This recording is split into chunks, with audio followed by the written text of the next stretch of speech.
Hello everyone and welcome to my channel Sagittarius Capital. This is my new channel, YouTube channel, and today I want to talk to you about call option and put option. I will give you some insight about the derivatives market because in my opinion we can make profits, we can hedge and we can speculate in the stock market. And this is only the first video of much more, because in the next future I will post more video about derivatives, call option, put option, and how you can make money with these options, how you can make premium in this market. So thanks for attention. I will ask you to put a like if you like the video and subscribe to my channel so you can help me grow in this industry. Thank you very much guys, and right now we're gonna see how we can make money and how we can speculate or hedge with call option and put option. So the first chapter of this video is what is an option, a call or a put. An option is a contract, a bilateral contract that gives you the right but not the obligation to buy or sell an underlying, for example a stock, in a predetermined price in a predetermined time. So it's very simple. If we are talking about a call option, let's say that now we are in time equal to 0 and a call, and the expiration date of the call is 1 year. Okay, so with one call, we have the right to buy a stock at T plus 1, 100 shares at a predetermined price. And this predetermined price is called the strike price. So let's make an example. We have Apple, that right now the market price, it's like $200 a share. With a call option, we can make a contract for a call option that in 1 year we can buy the same stocks, for example, at $200 per share. So K, that in this video we will call strike price, it's 200.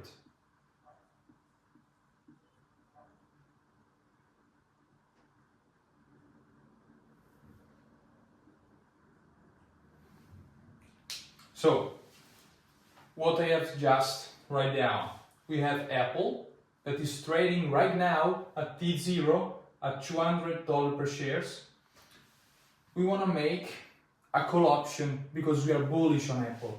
We believe that in 1 year Apple will go to $300 per shares. So rather than buying 100 shares of Apple right now, we'll buy a call option with a strike price of $200 per shares. In 1 year, first example, at T1, Apple will be at $250 per shares. So with the call option, we have the right to buy Apple at $200 per shares, not $250, because at T0 we write a contract that we can buy Apple at $200 per shares at T1. So right now, if 1 year Apple will be at $250 per shares, our profit is 250, that is the market price of T1, minus the strike price of the call option is 200 times 100. Why 100?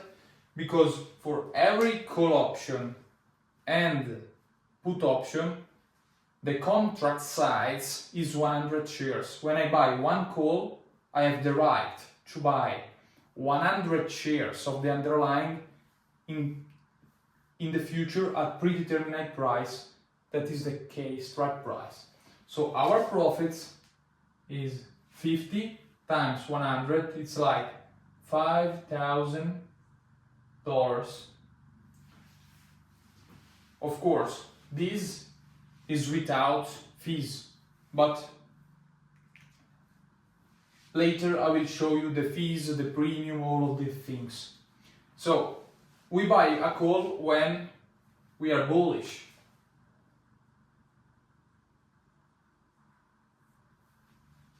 If you are bearish, so you believe that the stock market or Apple will go down in value, you don't buy a call option, because a call option gives you the right to buy a stock at, for example, $200 in 1 year, but you make money on the call option if and only if the market price in 1 year will be above the strike price.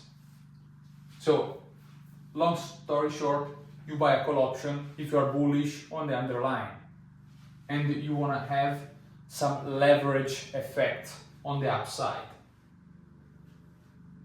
But of course, guys, the call options are not free, and I can tell you. Let's make a very real example.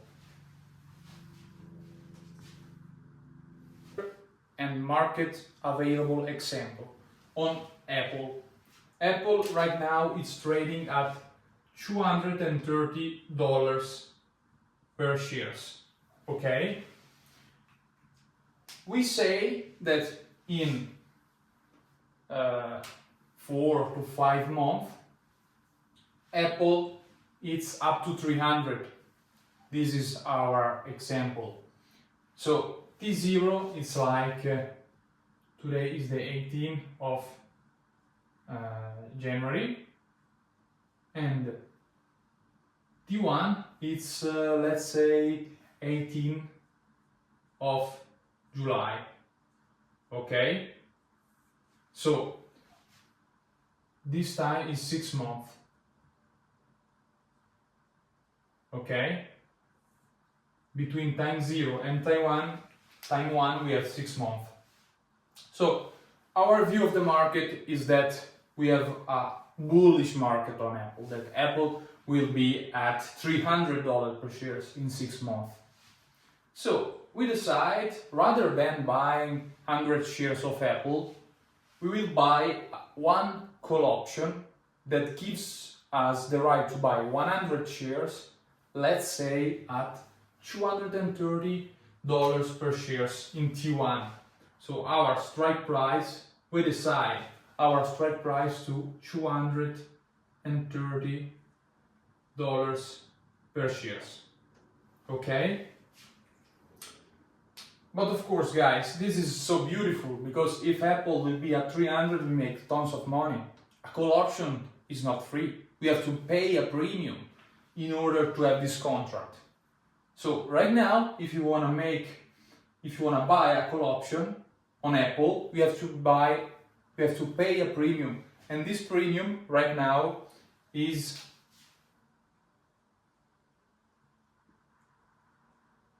it's $1,700.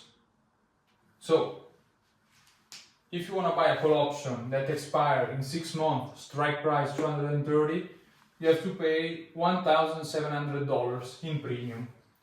Of course, one call is for the contract size is 100 shares. Okay, so the premium per shares it's like $17 per shares. So we buy this contract, and this is the condition. Let's make an example. First example. Apple at maturity it's 300. Okay, so at the 18th of July Apple is at 300. What we do, we exercise the option because we have the right but not the obligation. So we decide to exercise the call option, so we can buy the shares at 230. So our profits is market price 300 minus the 230, that is the strike price, times 100, because 100 is the contract size. But it's not all. We have to subtract the premium that we paid in order to have this contract. So minus $1,700. Our profit is very simple, is 7,000, because 300 minus 230 makes 70, times 100 is 7,000 minus 1,700. So our profit is $5,300. Okay, this is the first example. Very simple. But of course, it's really difficult that in 6 months Apple will go up about 25 to 30%. Just now have a $3 trillion market capitalization. It's so high. But let's make another example. Second one.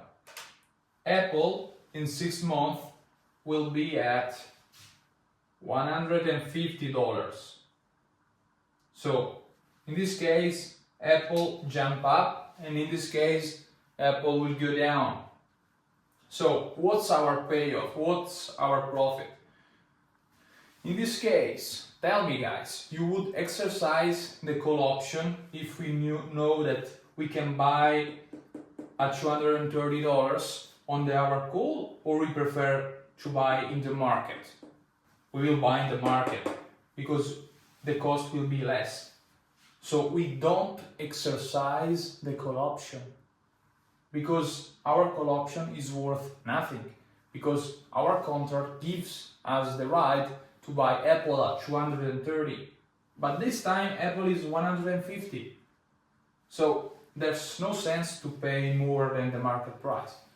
So we don't exercise the option, and in this case what we lose is only the premium, minus $1,700. So in this case we won't buy Apple at the strike price, but we can say that we buy 100 shares of Apple at market price 150. So the beautiful thing about option is that you have the right but not the obligation to buy the underlying. If the underlying at maturity is above the strike price, it's like in this case, we can exercise the call option and make a beautiful profit. It's the market price minus the strike price times the contract size. Most of the times the contract size is 100. We subtract the premium that we paid at the origin, and this is our profit. The second scenario, guys, is that Apple didn't go up, but rather than go up, went down a lot. And the market price in 6 months is $150. So what we lose, it's only the premium, because we won't exercise the option, because the market price is below the strike price, 230. So we lose only the premium. So call option, put option, but call option is for guys that want speculate about the future price of the underlying. It's not for a normal investor, a retail investor. It's for speculating that a price is gonna go up. So what we do, rather than buy 100 shares of Apple, we buy a call option that gives us the exposure for a market that can go up and we can make a profit. So this is the call option, guys. Now guys, I want to talk to you about the other side of options. Before we talk about call option, now we are going to talk about put option. A put option is a bilateral contract that gives you the right but not the obligation to sell the shares at predetermined price at predetermined time. It's like a call, but you don't have to buy the right to buy, but you have the right to sell your shares at predetermined price. So let's make a clear example about a put option. So guys, switch to put. Okay, same example as before.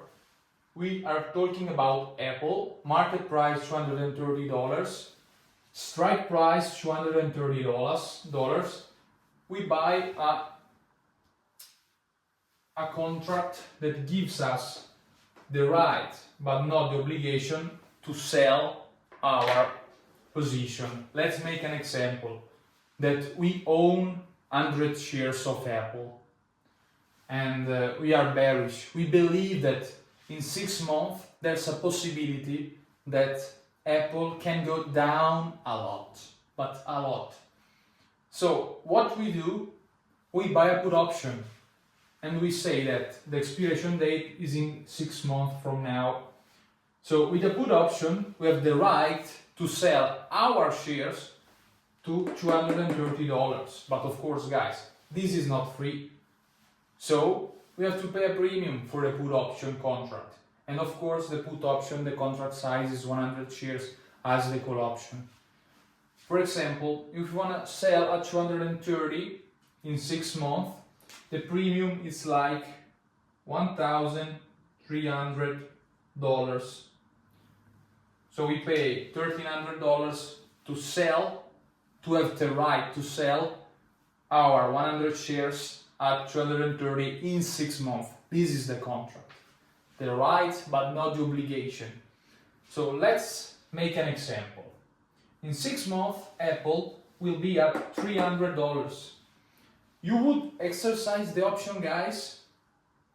You can sell it at $230 for the contract option, but the market price is 300. So if you are not a crazy man or a crazy girl, you would keep the stocks or you sell to the market at 300. So what happens? Your put option contract is valued 0. So you have lost the premium of $1,300 because of course you pay to have the right to sell your shares. So in this case, you keep the stocks or you sell it to the market at 300, but of course you have lost the premium because the contract's value is 0, because the strike price is well below the market price. Second scenario, guys. We have 100 shares at 230 like before, and in 6 months the stock price is 150. So our forecast was right. Apple went down. So what we do, we exercise the put option. And what's the profit in our put option? The profit is the strike price is 230 minus the market price 150 times what? The contract size 100. This transaction was free? No, it was not free. We paid a premium in order to have the put option. So we subtract 1,300 and our total profit is 8,000 made from spread here minus the premium. So we made $6,700 because we exercised the option and we sold our shares at 230 and not at 150. So we made a profit. Of course, you have to keep you have to subtract the premium because the put or the call or whatever derivatives you use is not free. So, long story short, put option, call option gives us the right but not the obligation to buy or sell an underlying that we choose at predetermined price, the strike price, and a predetermined date, the maturity. We can choose if we want to sell Apple at 2 months. They have the right to buy or sell Apple in 2 months, 6 months, 1 year. Of course, the more time that we want to have the call option, the premium will be higher. The lower time, lower. And then in the next video, guys, I will show you how you can make money with selling put option or selling call option. But the aim of this video is to make you understand what is a call option, what is a put option, why we have to pay a premium in order to have this contract, and so on and so forth. But of course, derivatives in financial market, it's used to hedge, because maybe we think that Apple will go down, so we buy a put option, so we can hedge our risk that Apple will go down, so we lock in the price to speculate, because we can speculate that in, let's say, 6 months, Apple will be at 100% more than now, so we buy a call option and we can make more money. So the aim is for hedging, for speculating. This is the aim. The majority of call option and put option is used to hedge, to lock in the price that we want to sell, or to lock in the price that we want to buy a certain good. So thank you very much, guys, for watching this video. I really appreciate it. And if you like this video, put a like and subscribe to my channel, Sagittarius Capital.